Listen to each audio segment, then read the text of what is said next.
Voici l'une des pièces maîtresses du futur pavillon de la Fédération française d'aviron pour les JO 2024. 55 nœuds de construction comme celui-ci seront utilisés pour amarrer l'ouvrage imaginé par les étudiants de l'école d'architecture de Nancy au parc de la Villette à Paris.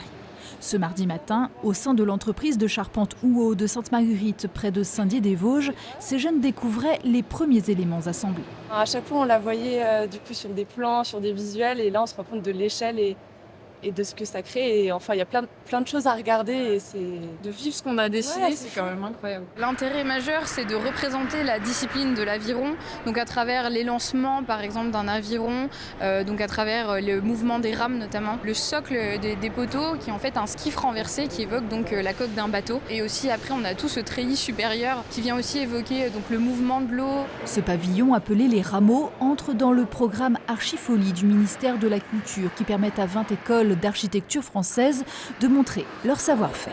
On a envie de donner le meilleur de nous-mêmes et pour les étudiants, c'est très stimulant de sortir de l'école et de pouvoir montrer ce qu'on est capable de faire à la fois en termes de conception, de réalisation, parce que c'est les étudiants eux-mêmes qui vont monter à Paris cette structure.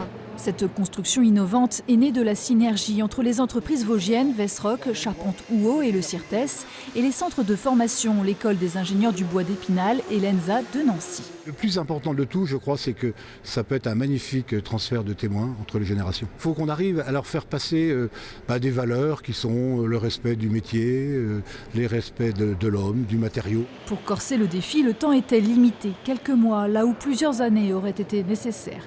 Et surtout, un cahier des charges contraint pour mettre en avant les dernières technologies. Le laboratoire de recherche de l'école d'architecture a été fortement sollicité.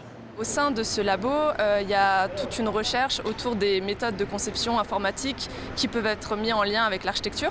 Et pour ce faire, ici, on a essayé de convoquer le réemploi et la stratoconception pour réaliser ce pavillon. Les poutres du bas proviennent de l'ancien presbytère de Sainte-Marguerite. Quant à la stratoconception, qui consiste à façonner un élément par couches successives, si le concept n'est pas récent, son usage dans le secteur du bâtiment est novateur. Le procédé, depuis 30 ans, petit à petit, s'applique dans l'industrie, dans l'automobile, dans l'aéronautique, dans le design, dans l'art.